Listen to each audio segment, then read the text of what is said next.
Don't I know you, sir? Don't believe so. I haven't been here in many years.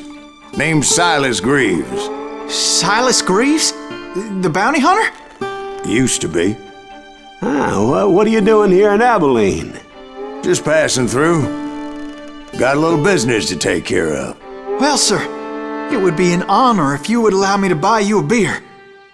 Hell, son, it would be my honor to drink it. I'm Molly. Howdy.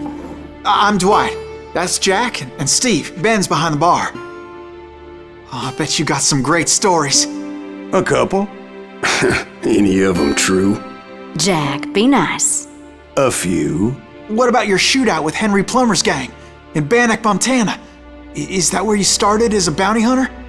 That's what it says in this here dime novel. Don't believe everything you read in them dime novels, boy. First man I hunted was back when I was riding with Billy the Kid. You knew Billy the Kid? Damn right. That scrawny son of a bitch had no fear. Wouldn't back down for nobody. I heard he collected the 10 stars off any crooked lawmen who crossed him. It was a war, boy. The Lincoln County War. And Billy promised his regulators would take the life of every bastard who helped bushwhack John Tunstall. Kid had a big chip on his shoulder and a hair-trigger temper. Made him dangerous as hell.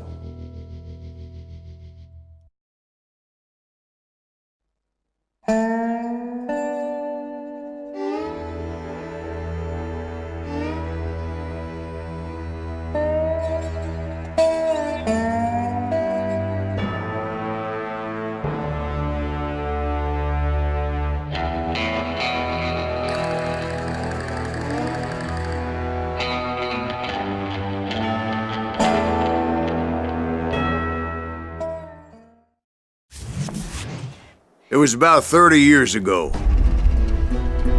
Billy was hiding out in an abandoned farm near Stinking Springs.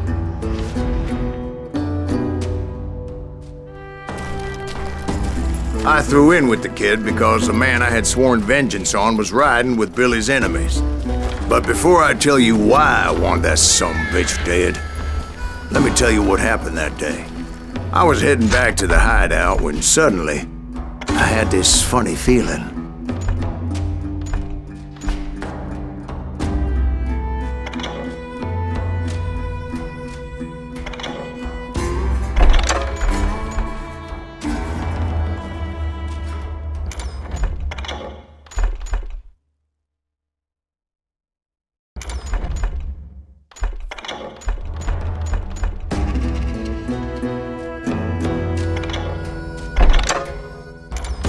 Funny, haha? No, Steve. The other kind of funny.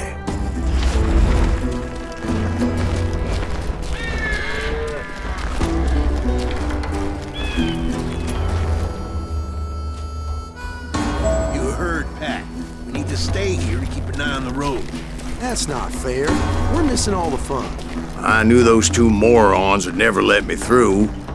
I had no choice. Who's that? Is he with us?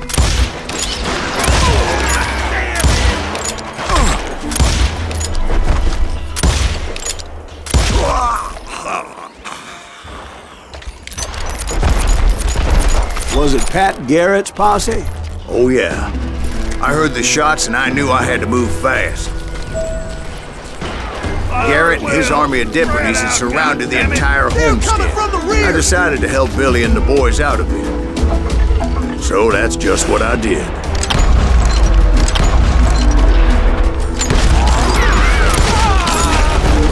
Hey, we have one behind us.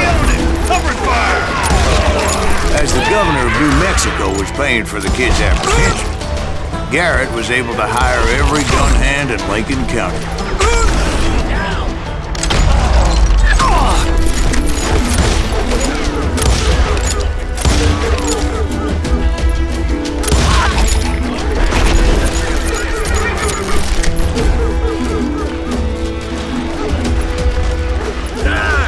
I knew that going through that front door meant putting my butt in a shooting gallery, so I decided to get sneaky.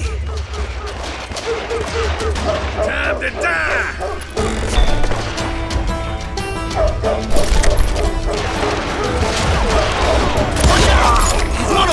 God damn it, he's right behind us! Where the hell? Garrett's men were running around like a bunch of chickens with their heads cut Let's send off. these some bitches running!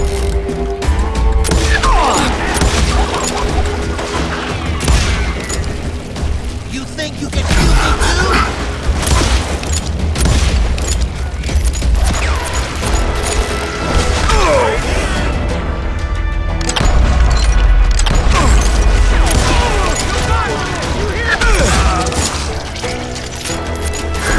Still, one of them reached the water tower. Not a bad idea. It would be a turkey shoot from up there.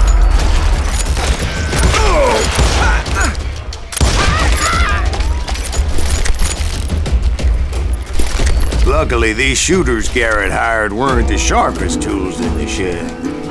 A lot of them were saddle tramps or sod busters or drunken drifters looking to make a few bucks.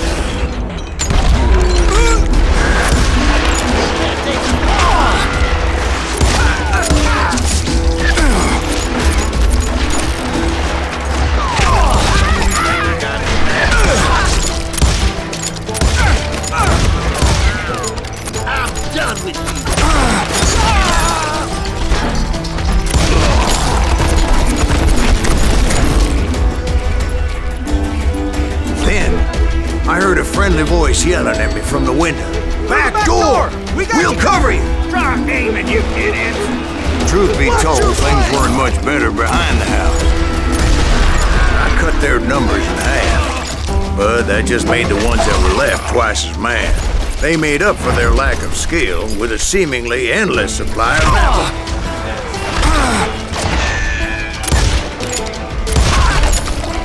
It was a bit of a slog, but I finally fought my way around the back of the house. And like that, I was inside, none the worse for wear. I passed Dirty Dave, and upstairs I found Billy and Charlie Get a both. rat in a trap!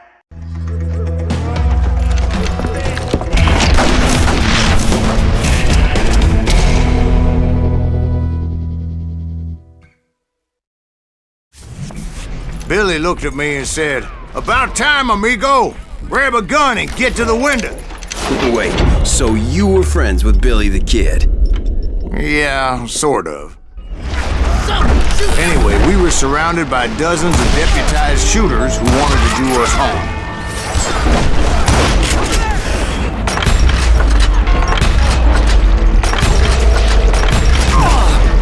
Billy's worth $500. Dead or alive. I'm telling you, Garrett's men were dropping like flies, but they just kept on coming. Where the hell Garrett get to? That's when Charlie got hit. "They're catching us in a crossfire," shouted Billy. "Get to the other side." That was too damn close.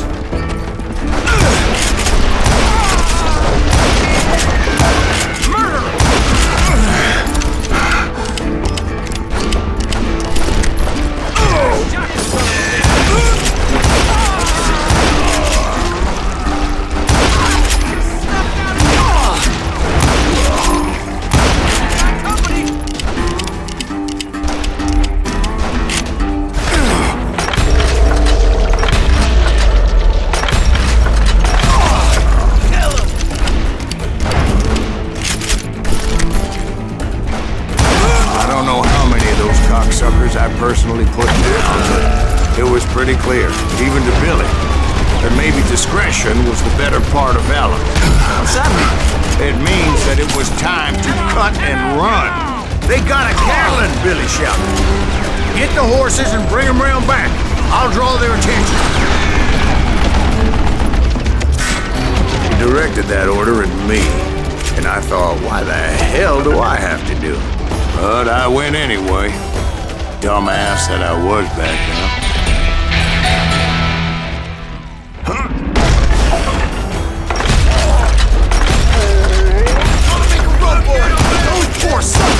Many would have fled in my place. But I had that false sense of invincibility that many young men have. Like Jack here. What are you saying, old man? Jack, he's just joking. Yeah, he better be. Mr. Greaves, please continue. Please, call me Silas, ma'am. Now, where was I? You were heading for the bar.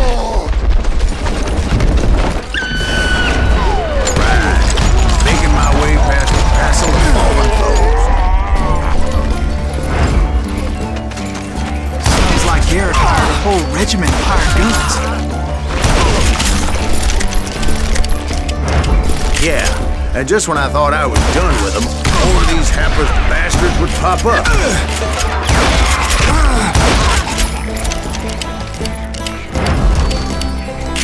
Finally, I had the stables within my reach.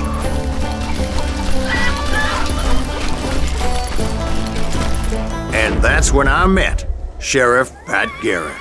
I read that you went toe-to-toe with him, sir. That backstabbing bastard with that tacked-on tin star.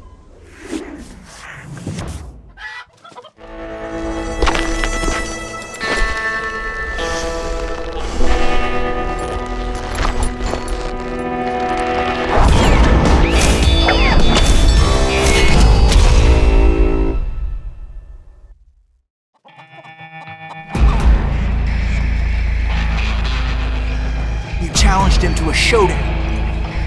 You read that in a dime novel?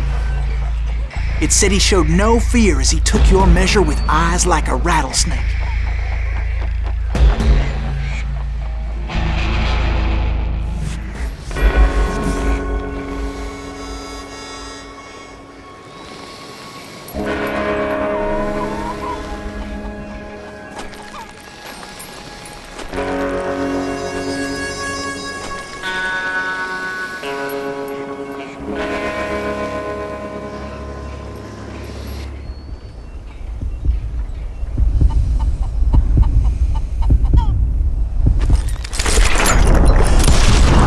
And that you killed him in a fair fight. Is that what that penny dreadful said? No, boy. That ain't what I meant when I said I met Pat Garrett. So let me start again. I finally reached those damn stables.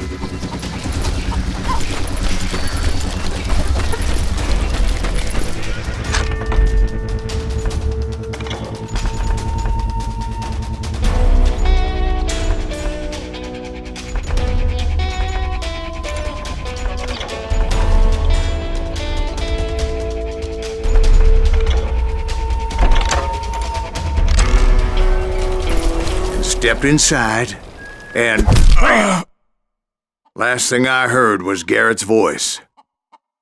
That's not Billy. And go on, how did it end? And, boy, that was just the beginning.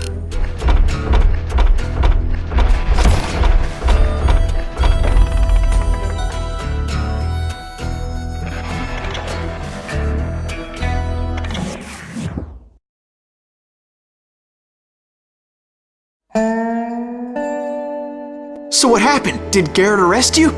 Yeah, after I came to, the bastard had clocked me with his Colt.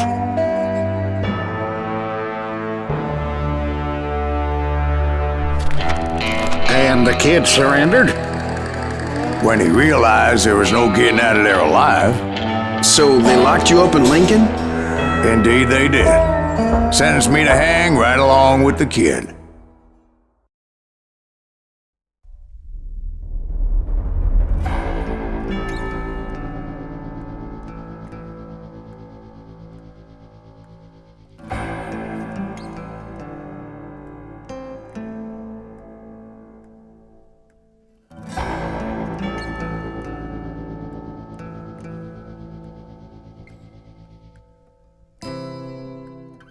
It's important to know that I was only riding with Billy so I could find the bastard I was after.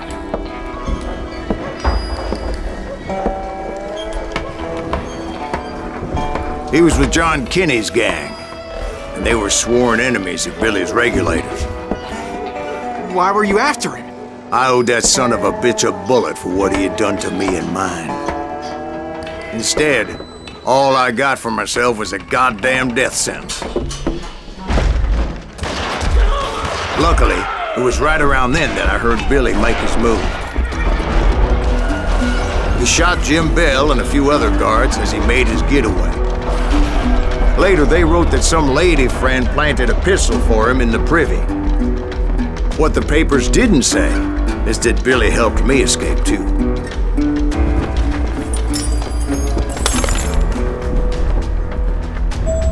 My first order of business was finding a firearm.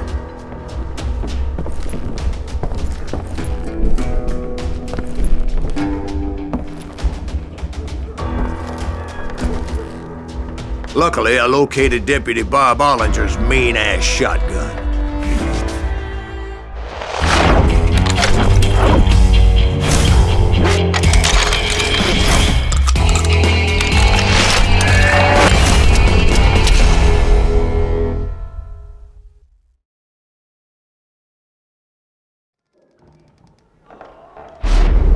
I saw Billy through the window, and he yelled that I should take to the rooftops to make my escape.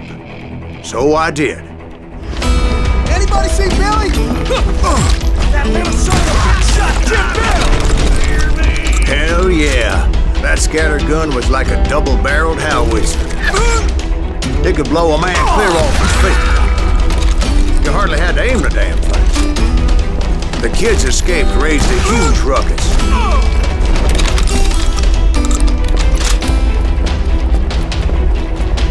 Guards were everywhere looking for him.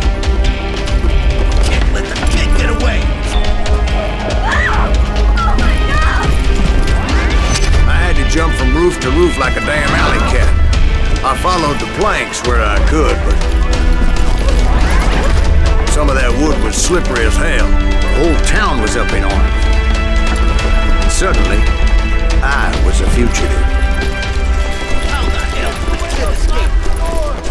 So that bastard you were after, what did he do? He did me and my family a grievous harm. But I knew if I was ever gonna find him, I would need to get my ever-loving ass out of there. I tried to be stealthy and sneak my way past. This town doesn't have a moment's peace. But hell, if they weren't all waiting for me. Apparently, some of them thought I was Billy.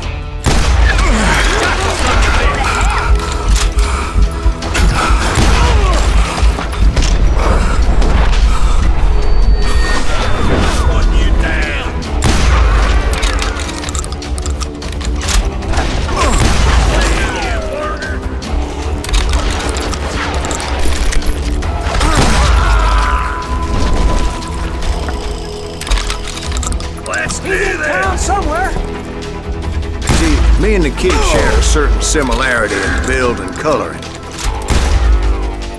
I was just glad I had Deputy Bob's mean-ass shotgun.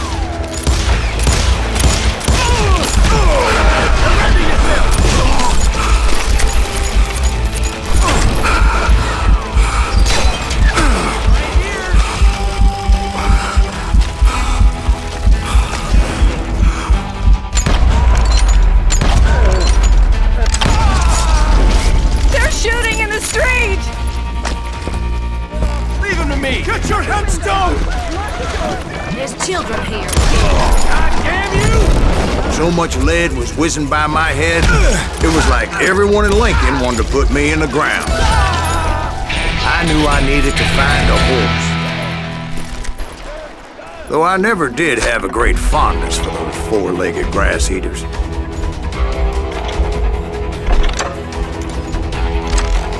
Smelly, sweaty, ungrateful beasts. We prize them too high, if you ask me.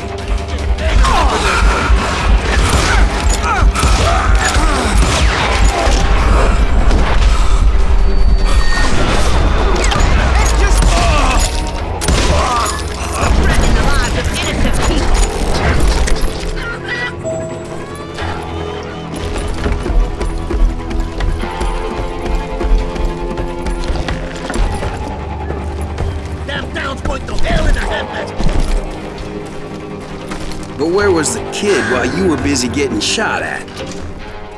Gone. And that's when it occurred to me why Billy set me free. Respect for decency? So I could be a hapless decoy and draw attention while he snuck out of town.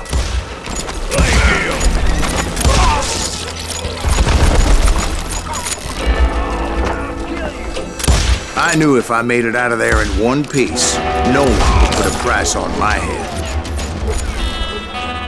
Because everybody in Lincoln would be dead? No.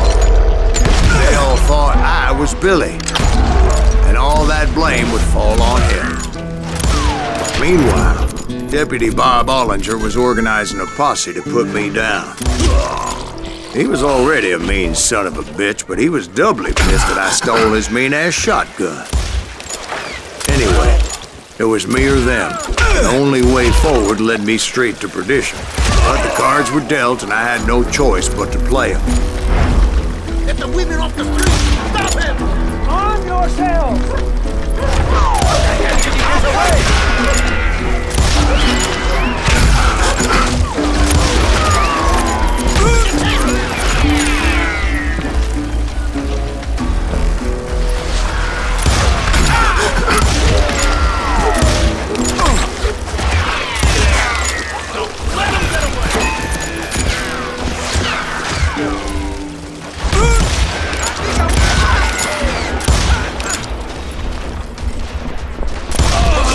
Deep shit when Pat gets back!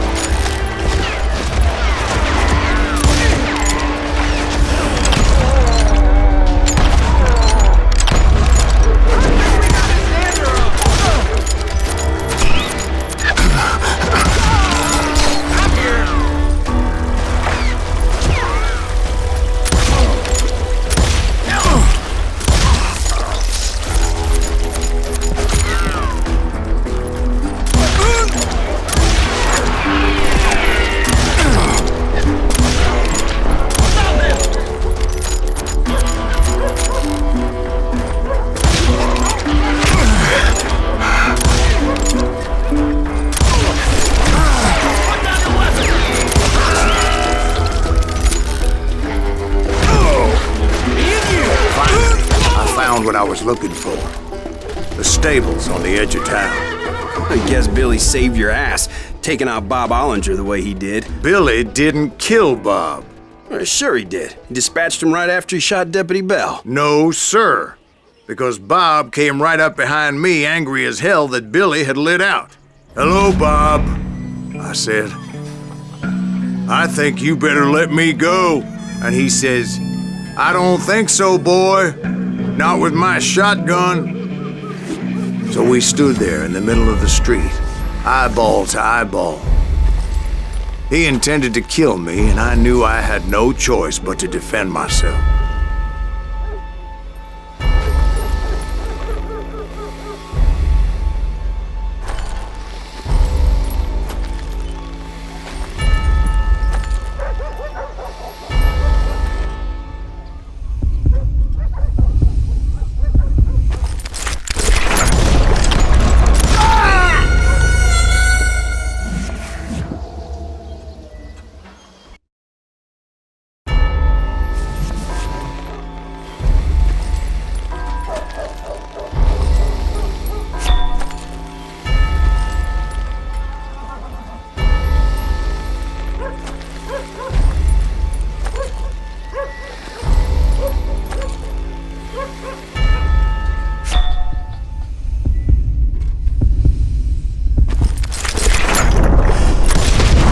I killed him in a fair fight. Everybody saw I had no damn choice. Well, Lincoln got a mite depopulated that day. Pat Garrett gunned down Billy 3 months later, so his escape was... So where'd you go after Lincoln? Mexico. Until I realized nobody was looking for me. I ended up taking a job at the Rurales. The Mexican Rurales? I was hired to help them track down the cowboys. The most vicious outlaw gang in Cochise County? Curly Bill Brocious? Johnny Ringo? Led by old man Clanton himself. They must have paid you a pretty penny to take them hombres on. Not really. But truth be told, I had my own reasons for going after those boys.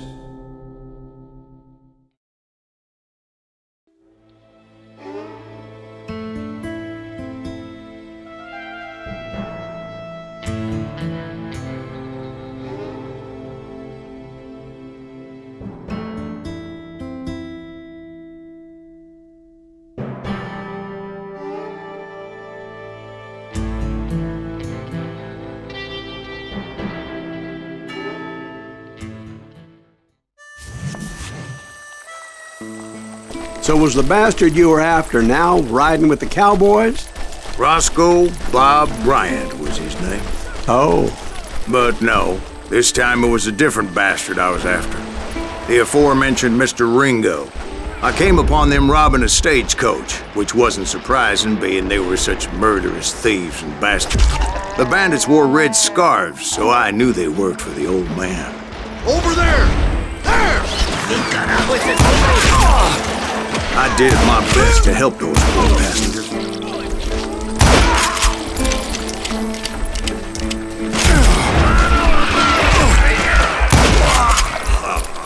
Moments later, the attackers were dead, and I checked the stagecoach to see how many passengers were still breathing. None. It was then I wondered if the rocks weren't hiding more bandits. Was that all of them? Or did I just hit the rear guard? I quickly got my answer. They attacked from on high like Apaches often did. They would appear in great numbers from above and rain down lead on their hapless enemies' heads, making use of the high ground and whatever else they had. Yep, the Apaches always appeared out of nowhere, and there never seemed to be an end to it. Hold on, were you attacked by Apaches? What happened to the cowboys? Did I say they were Apaches? I said Clanton's cowboys attacked me Apache style. I was in a pitched battle, but I was holding my own against an overwhelming enemy force. See, at the time, I was still pretty green, but often blunder into regrettable situations. But I just kept shooting at anything I could see up in those damn rocks. I didn't see Ringo, but I knew he was with the cowboys. He and Roscoe Bob had done me a dreadful wrong, and I was determined to have my revenge. But to get to Ringo, I knew I'd have to fight my way past these other assholes first.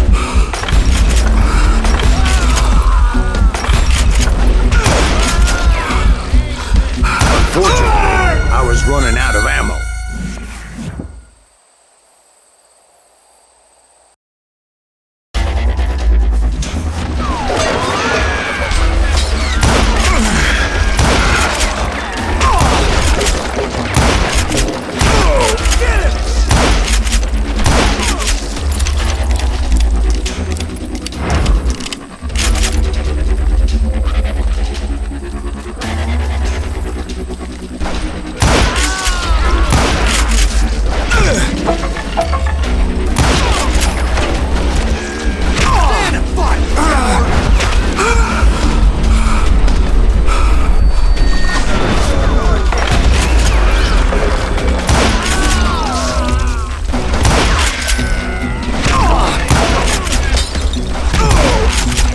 Unfortunately, I was running out of ammo.